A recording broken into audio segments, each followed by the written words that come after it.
I'm Mr. Paul. I'm a educational A pre-K with Ms. Duenas, and I'm here to read chapter 18 of Charlotte's Web, The Cool of the Evening. In the cool of the evening, when shadows darkened the fairgrounds, Templeton crept from the crate and looked around. Wilbur lay asleep in the straw. Charlotte was building a web. Templeton's keen nose detected many fine smells in the air. The rat was hungry and thirsty.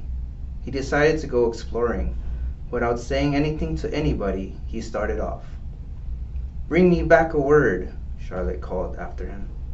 "I shall be writing tonight for the last time."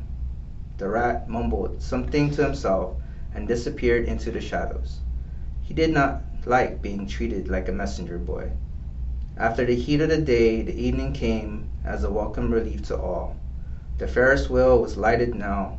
It went around and around in a sky seemed twice as high as by day.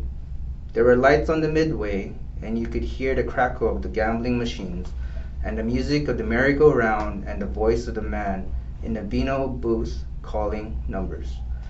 The children felt refreshed after their nap. Fern met her friend Henry Fussy, and he invited her to ride with him in the Ferris wheel. He even bought a ticket for her, so it didn't cost her anything. When Miss Arable happened to look up into the starry sky and saw her little daughter sitting with Henry Fussy and going higher and higher into the air, and saw how happy Fern looked, she just shook her head. My, she said. Henry Fussy, think of that." Templeton kept out of sight. In the tall grass behind the cattle barn, he found a folded newspaper. Inside it were leftovers from somebody's lunch. A deviled ham sandwich, a piece of Swiss cheese, part of a hard-boiled egg, and the core of a wormy apple. The rat crawled in and ate everything.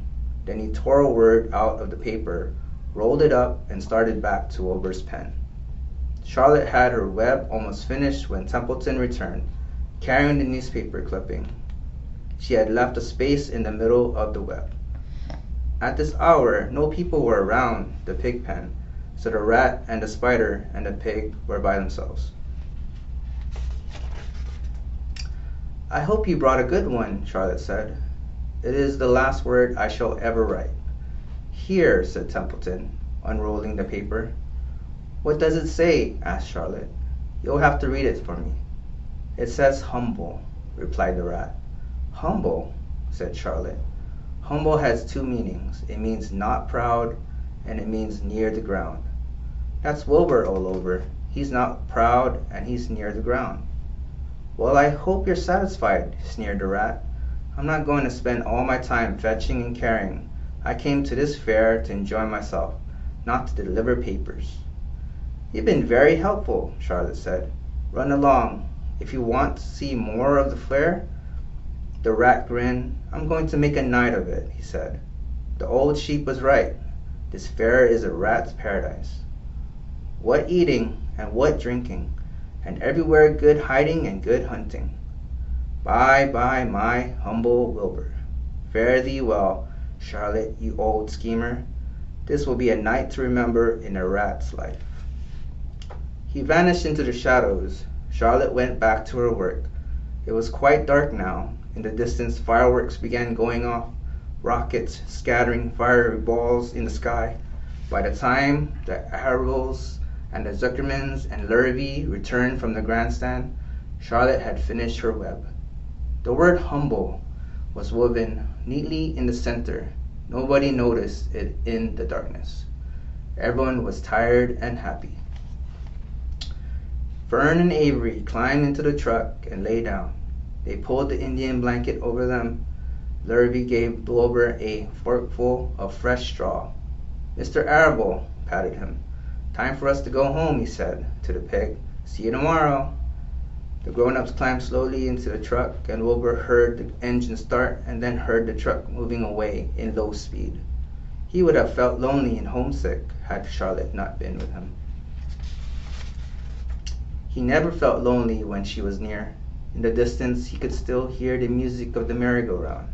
As he was dropping off to sleep, he spoke to Charlotte. Sing me that song again, about that dung in the dark, he begged. Not tonight, she said in a low voice. I'm too tired. Her voice didn't seem to come from her web.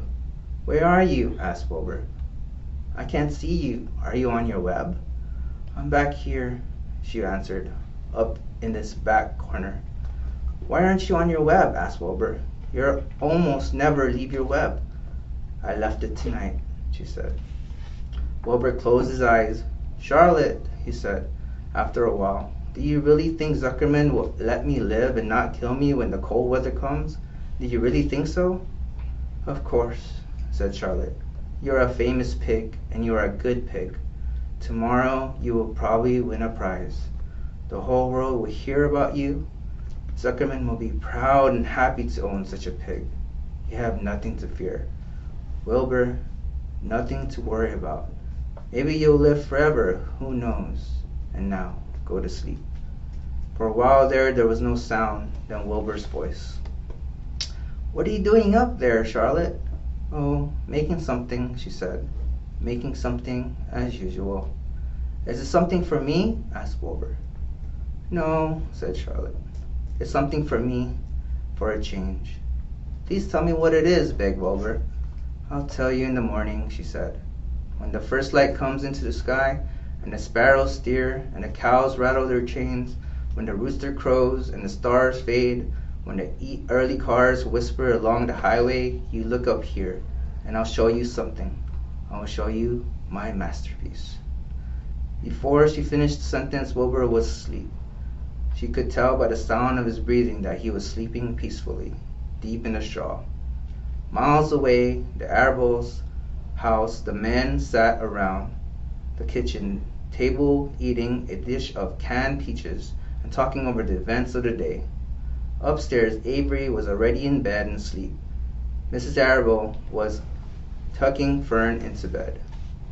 Did you have a good time at the fair? She asked as she kissed her daughter. Fern nodded. I had the best time I have ever had anywhere or any time in all of my whole life. Well, said Miss Arable, isn't that nice?